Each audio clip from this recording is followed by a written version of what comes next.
Welcome to Learn English Speaking. Let's Talk Stories. Here we bring you amazing stories to improve your English fluency. Don't forget to like, share, and subscribe for more exciting lessons. Let's learn together. Chapter 1. 2 Young Lives. March 1945. "Megan, make me a cup of tea, will you?" shouted Harry Jenkins from the front of his small shop. "And then come in here and talk to me." "Here you are, Dad," said Megan, giving him a big cup of hot tea and trying to smile. Every day it was the same. As soon as Megan got home from school, her father asked for his tea, and then he wanted to know everything about her day, what she had done at school, if the teachers were pleased with her work, who she walked home with. She was 16 years old, and she was fed up with it all.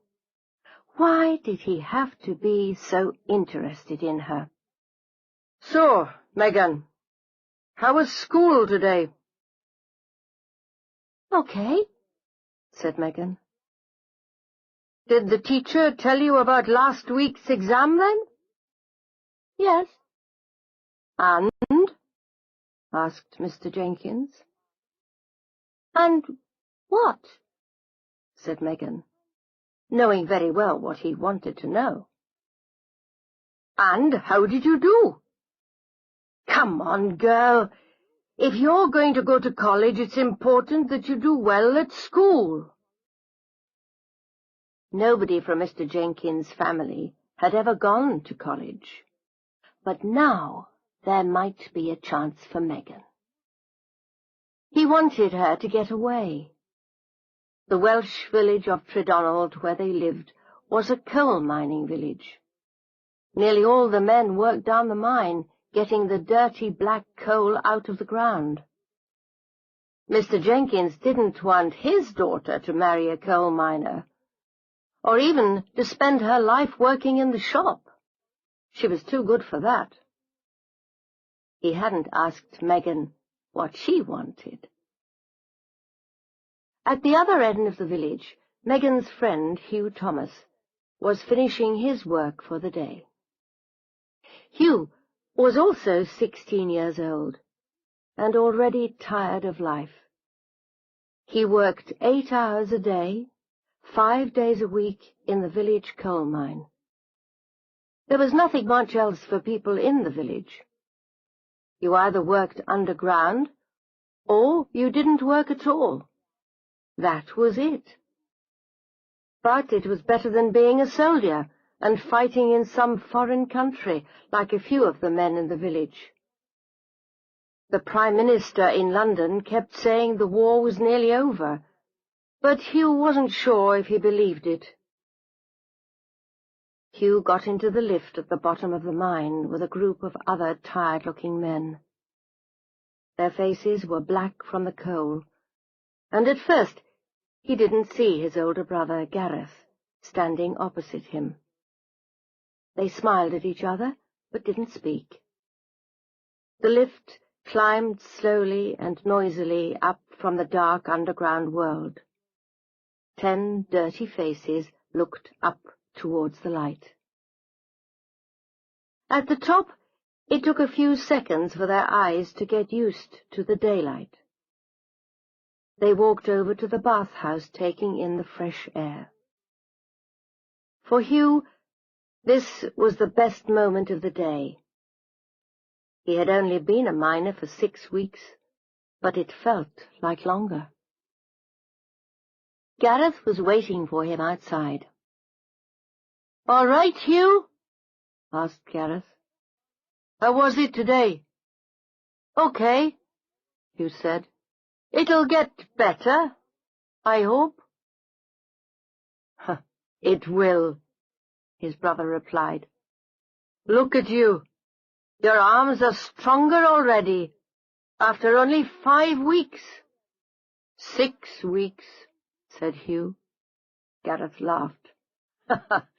It's hard work, all right, but we're lucky to have jobs. We need the money with Dad not working. Hugh couldn't remember the last time his father had had a job. Some days his father left the house early in the morning and came home with a bit of money or something for them to eat. And some days he didn't come home at all. Life was not easy for the Thomas family.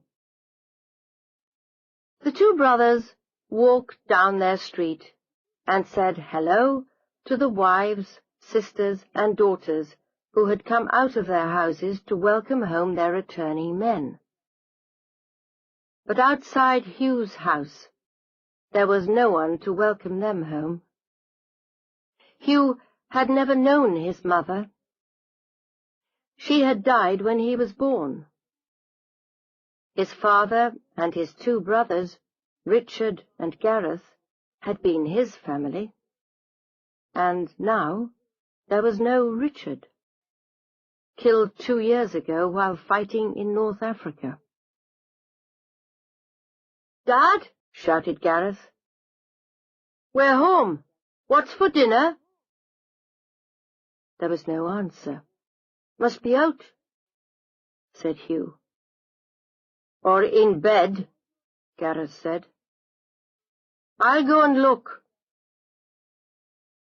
As soon as Gareth entered the bedroom, the smell of whiskey hit him. His father was asleep on the bed with all his clothes on. "Drunk again," Gareth told Hugh. "Where does he get the money from to go to the pub? You didn't leave any in the house, did you?" "No, of course not, except for the money in the box to pay Mr. Jenkins for last week's food. But he doesn't know where we keep that, does he?" Hugh took out the small box from its hiding place. He opened it. "He's taken it all." "Well," said Gareth, "you'll have to go and explain to Mr. Jenkins that we can't pay him until the end of the week." Gareth moved around the small kitchen angrily, opening cupboards, looking for food. "And ask him if he'll give us some bread or potatoes. He can add it to next week's bill," he said. "Why is it always me who has to explain?" asked Hugh. "Because you're the youngest, and Mr. Jenkins might feel sorry for you," replied Gareth. "Go on, Hugh. I'm hungry." Hugh knew why his father got drunk, but knowing didn't help. He was angry with his father. Nobody would give work to a 40-year-old man with a drink problem, so Hugh had had to leave school and start earning money. Megan looked up from her book and saw Hugh coming into the shop. She thought he looked tired and angry. "Hello, Hugh," she said, smiling. "You okay?" "Not really. The usual things," said Hugh. Megan and all the village knew about Hugh's father. Mr. Jenkins listened while Hugh explained the latest story. Mr. Jenkins felt sorry for Hugh, but there was nothing he could do about it. Life was hard for everybody. It was wartime. Other families had lost sons in the war. David Thomas was not the only one. But he was the only one who had started drinking, leaving his 2 sons to look after themselves. Megan said, "Feel like going for a walk later, Hugh?" She and Hugh had been friends for years. They used to sit together at school, and out of school they spent a lot of time with each other. Now Their friendship seemed to be getting even stronger. "Yeah, great," replied Hugh. "I'll come here at about 7. Is that all right, Mr. Jenkins?" "Yes, but not for long, Megan," said Mr. Jenkins, putting a few potatoes in a bag for Hugh. "You've got school tomorrow, remember?" But Megan knew the real reason that her father didn't want her to be out with Hugh for long. He was worried about their continuing friendship. They were not children anymore, and Mr. Jenkins had seen how Hugh looked at his daughter. Chapter 2. The Friendship Continues. Megan lay on the grass by the river with her hands behind her head, looking up at the sky and singing softly. "Don't move, will you?" said Hugh, with his back against a tree. "I'm trying to draw you." Megan lay there and enjoyed the warm evening. Sometimes she didn't know what to say to Hugh. Since he had started work, their lives were no longer the same, and she knew he was not happy down the mine. But this evening, she felt he was the best person in her life. "What do you think?" asked Hugh as he gave her the drawing. He lay down beside her. "One day I'll be rich." "Oh, yeah? How?" she asked. "I'll sell my drawings to someone, or maybe I'll go to London and find a good job," he replied. "I like your drawings. I think you're a really good artist," she said. "But nobody around here has got any money to spend on things like that. And going to London is a bad idea. The war has made it a dangerous place to be." "Oh, Megan, I can dream, can't I?" replied Hugh. "Don't you have any dreams?" "Yes, but they seem to change every day," she said, laughing. "Come on." Megan jumped up and pulled Hugh to his feet. "Let's walk a bit more. Then I'll have to go home." "Can I touch your hair, Megan?" asked Hugh suddenly. "It looks so soft." Megan was surprised, but she said he could. It was nice to feel his fingers running through her hair. Her face began to burn. Hugh looked at her and kissed her. It seemed the right thing to do. "Oh, don't," said Megan, but didn't move away. "If my father could see us now, he'd never let me come out with you again." "Sorry," said Hugh, not quite knowing what to do next. There were all sorts of feelings inside him that were new and wonderful. "Megan, do you like me?" asked Hugh, still standing close to her. "Yes, of course I do," replied Megan. "We've been friends for long enough. You know I like you." "But I mean, like, in a different way. Not just as brother and sister," said Hugh. "I think you're wonderful. Will you be my girl?" "Oh, Hugh, yes, I will be your girl," said Megan. "But we mustn't tell anyone. My parents—" But Hugh stopped her. "And if we both feel the same in 2 years' time, then I shall ask your father if I can marry you." Hugh's mind was running ahead. Megan laughed.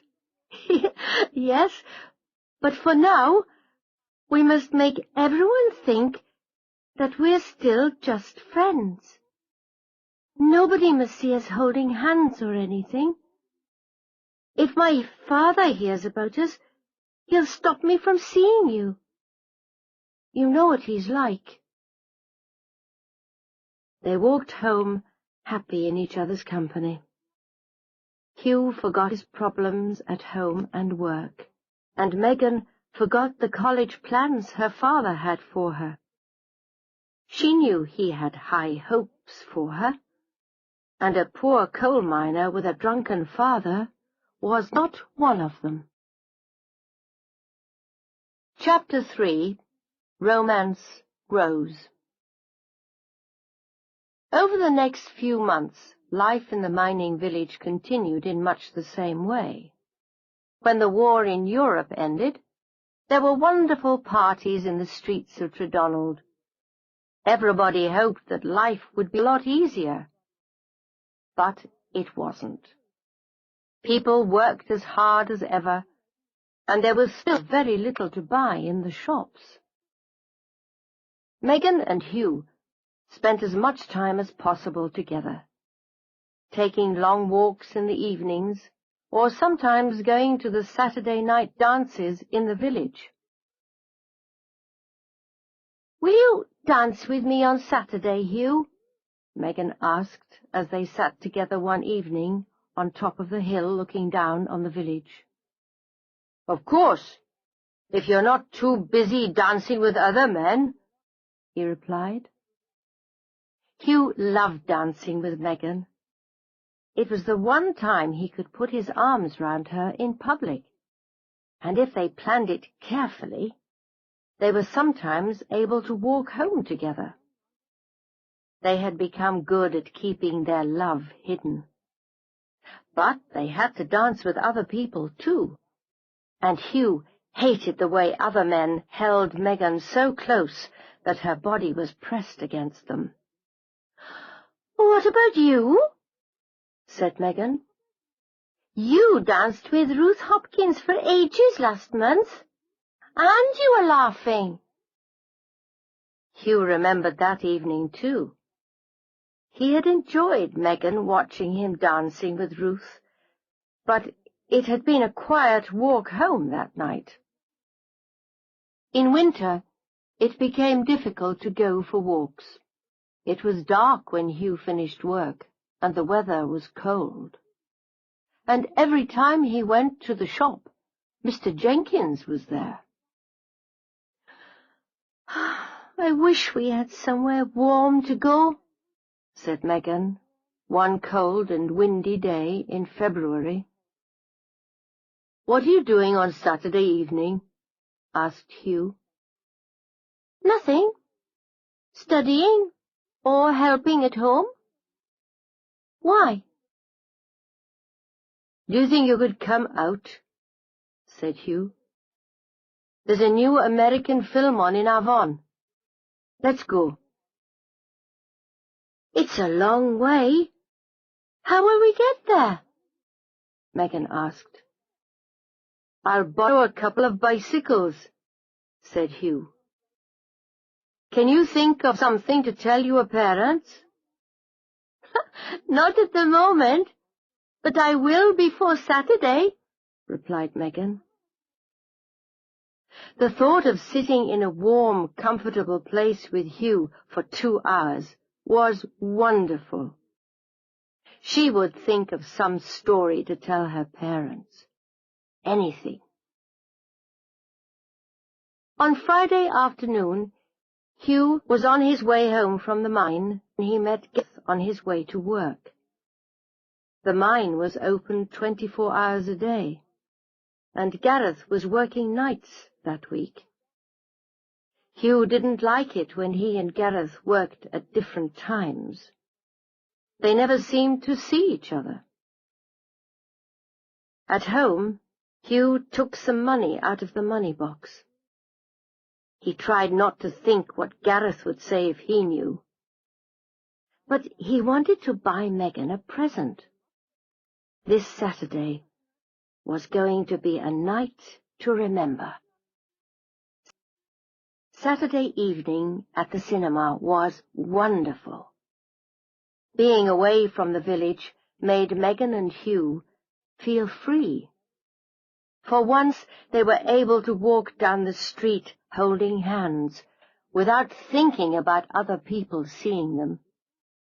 And in the cinema, they both found it difficult to watch the film. "Hugh, stop, please," said Megan quietly after a long kiss. "We should try and watch a bit of the film." But they soon turned to each other again. The lights went on as the film ended, and they stood up slowly. Neither of them wanted to leave. Outside was real life. Inside, they could be together.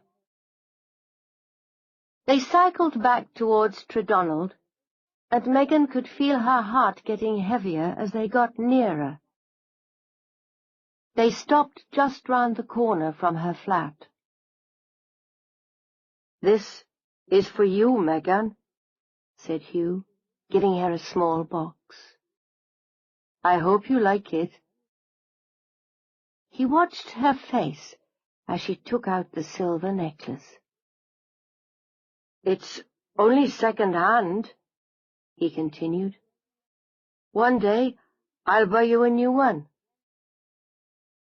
"Oh, Hugh, I don't want a new one. This is lovely," said Megan, putting it round her neck. "But it must have cost you a lot." She knew he didn't have much money.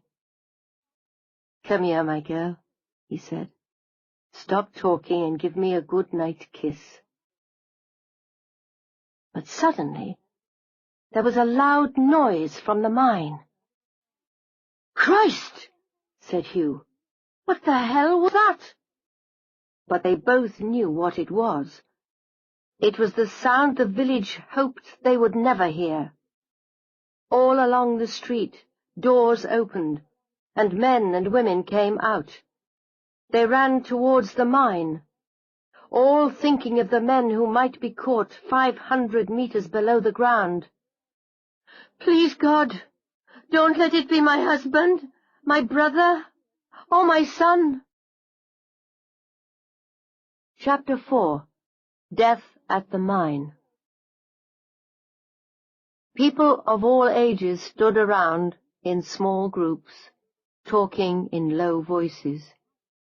It was 3 o'clock in the morning, 4 hours later. Hugh was standing with his father. One look at his father's face had told Hugh what he didn't want to know. Gareth was down the mine. Part of the roof of a tunnel had fallen down, and some miners were on the wrong side of the fallen rock. A team of men had been called in to help, and had brought up 10 men safely. As this group arrived at the top, the waiting families pressed forward looking for their loved ones. Gareth was not one of the 10. The mine manager came over to Hugh and his father. "There's still hope, David," he said. "The team say they can hear noises behind the rock." "How many are still down there?" asked Hugh. 5. "It'll take some time before we reach them." Hugh and his father said nothing, and the mine manager walked away to say the same thing to another family. During the long wait, David Thomas and his son Hugh stood together without speaking. From time to time one of them lit a cigarette, and they drank tea, which was given to them by kind neighbours. Megan came and stood with them, and put her hand into Hugh's. She looked into his eyes, and saw he was afraid. It was 10 o'clock when they brought out Gareth's body. He and 2 other men had died in the rockfall. The 2 others had been lucky. Gareth came home to the small house. His body lay in the front room, and his father sat beside him. The neighbours came to say a sad goodbye to the young man they had known so well. Hugh's father said nothing as people came and went. He sat by Gareth's side until it grew dark. When Hugh came in to say good night, it was as if his father hadn't heard. Hugh woke in the middle of the night and couldn't get back to sleep. It seemed wrong to be safe and warm in bed while his brother lay cold downstairs. He decided he would go and sit with Gareth. He got out of bed and walked towards the front room. As he got there, he saw the door was open a little. He stopped. By the light of the moon, Hugh could just see his father. He hadn't moved from his son's side. In the quiet, Hugh could hear his father's crying and his low voice asking again and again why this had happened. But his words fell into darkness and were lost. Slowly, Hugh turned and went back to bed. He stared into the night for a long time and let the hot, wet tears run down his cheeks. For a few days after Gareth's death, Hugh's father sat at home. He and Hugh slowly began to talk, first about Gareth, and then about Richard's death in the war in North Africa. Both of them cried and tried to help each other, but Hugh could see that deep inside his father was angry. Angry because death had taken away 3 people he loved: his wife, Richard, and now Gareth. "Just you and me now, boy," said his father. "I don't want you to go back down that mine." "I've got to, Dad. You know that," replied Hugh. "What else can I do? There's nothing in Tredonald, only the mine." His father said nothing. That evening, Hugh met Megan down by the river. It was their first time alone since Gareth's death. She listened as he talked about how empty the house was without his brother. Gareth had taken care of Hugh when he was younger, and together they had looked after their father. Without him, he felt alone. "You're not alone," said Megan. "You have me. Nothing will change that." She could see that Hugh was hurting inside. She wanted to wash it all away, but knew that the only thing she could do was listen. Hugh loved her for being so strong and understanding. Suddenly, he took hold of both her hands. "Will you marry me?" said Hugh. "What? Yes, of course I will," smiled Megan. "But—" "Don't say but. I know all about the buts," replied Hugh. "It's enough that you've said yes." They kissed and only stopped when Megan felt the tears running down Hugh's face. Megan and Hugh walked slowly back towards her home. "Hey, look! There's your mum and Dad," said Hugh, watching as Mr. and Mrs. Jenkins closed the front door of the shop behind them. "Yes, they're going to visit Aunt Mary," replied Megan. "You can come in, if you like." They went upstairs to the flat above the shop where Megan and her family lived. Megan realized it was the first time she and Hugh had been there alone. There was a warm fire burning in the sitting room. They sat together on the sofa and talked, and Hugh cried some more.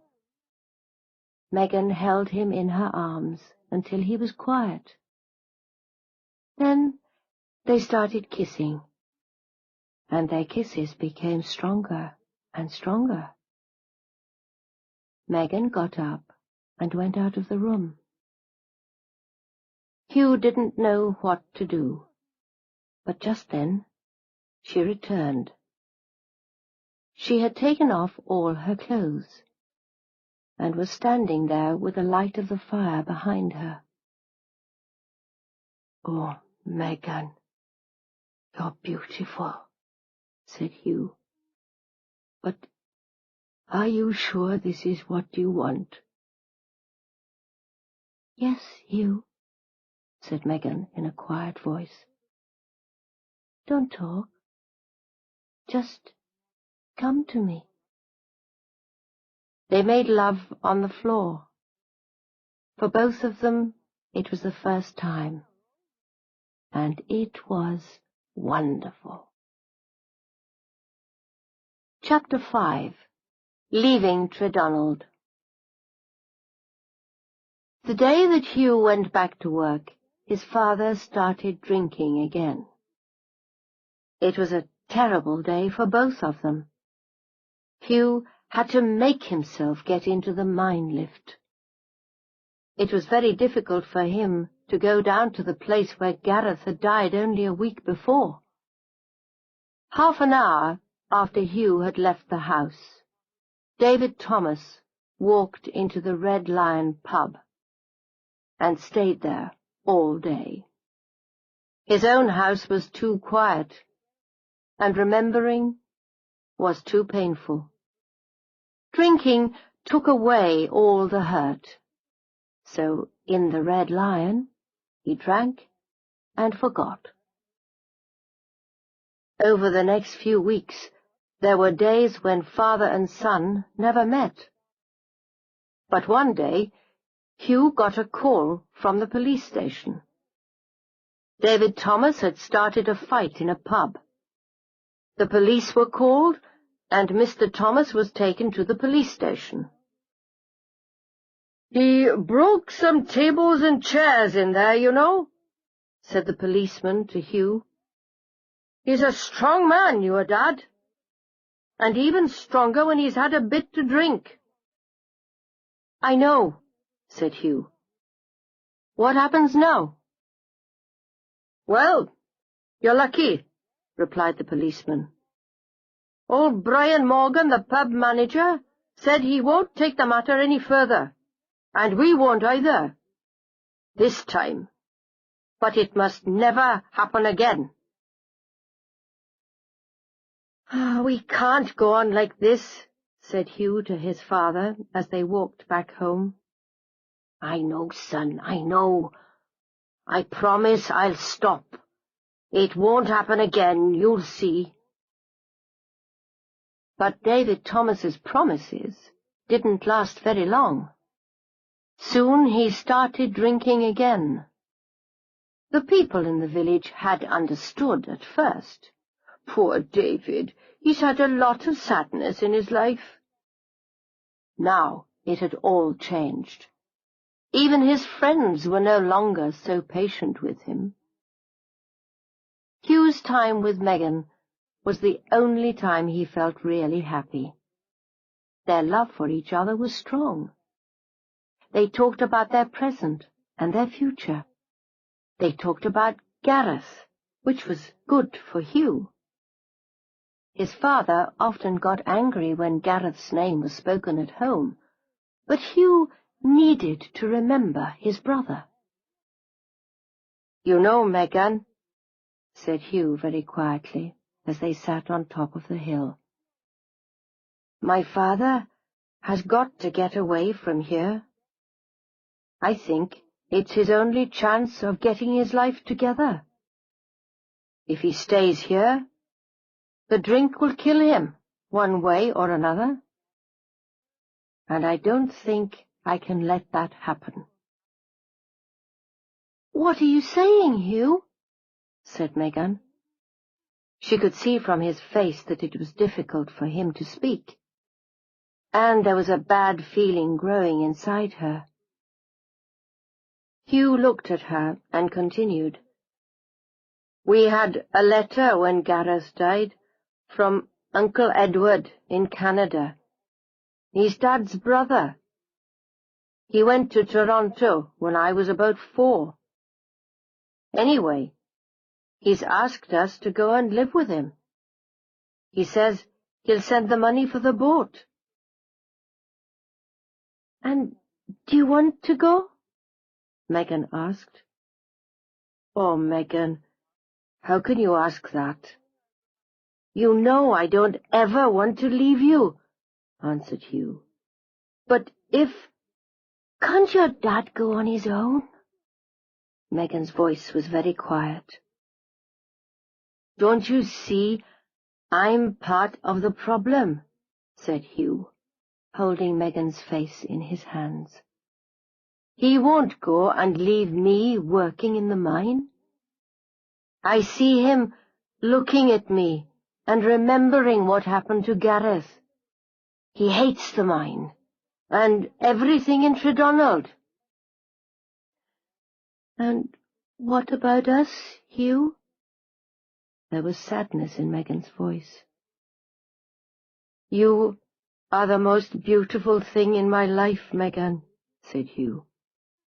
"I won't lose you, but I have to go with him." Hugh pulled her into his arms, and for a few minutes they held each other. "Do you think you can wait for me?" asked Hugh. "I don't know. What do you mean? Wait until you come back? Wait for how long?" Megan began to cry. Hugh held her closer. "Uncle Edward says there's lots of well-paid work in Toronto. It's a big city, not like here. I might even be able to do something with my art. I know I'll be able to earn money quickly, and I won't spend much." Hugh was talking fast now. "And then, say, in a year, I'll be able to pay for you to come out and join me. Or I'll come back here and we'll get married, and both of us can go back to Canada." "You seem to have everything planned," said Megan in surprise. "No, I haven't. But do you think it's possible?" "Yes. Oh, I don't know," said Megan. "Shall I talk to your parents about our plans?" asked Hugh. "No, not now," answered Megan. "I'll talk to them. I'll have lots of time to choose the right moment. And another thing, if I can earn some good money in Toronto, your father may realize that I'm different, not just a village coal miner, but someone with a future, someone good enough for his darling daughter." Hugh knew Mr. Jenkins would be happy to see him go to Canada. "Oh, Hugh," said Megan. She couldn't believe how this evening's conversation had completely changed her world. So, on April the 28th, 1946, David Thomas and his only son, Hugh, left the village of Tredonald for a new life in Canada. For Hugh and Megan, saying goodbye was the hardest thing they'd ever had to do. They met in their usual place by the river. "I'll think about you every day," Hugh said, holding her close and never wanting to let go. "And I'll write the minute I get there." Megan was crying onto his shoulder. "I know you think I'm a strong person, but when you're in a new country, everything will be different for you. You'll meet a lot of new people, and I'll be here doing all the same things. Do you think we'll feel the same about each other in a year's time?" Hugh pulled back and looked deep into her eyes. "I will, Megan," he said. "I know I'll never change." They kissed one last time, and then she watched as he disappeared. The minute he was gone, Megan felt that a part of her had died.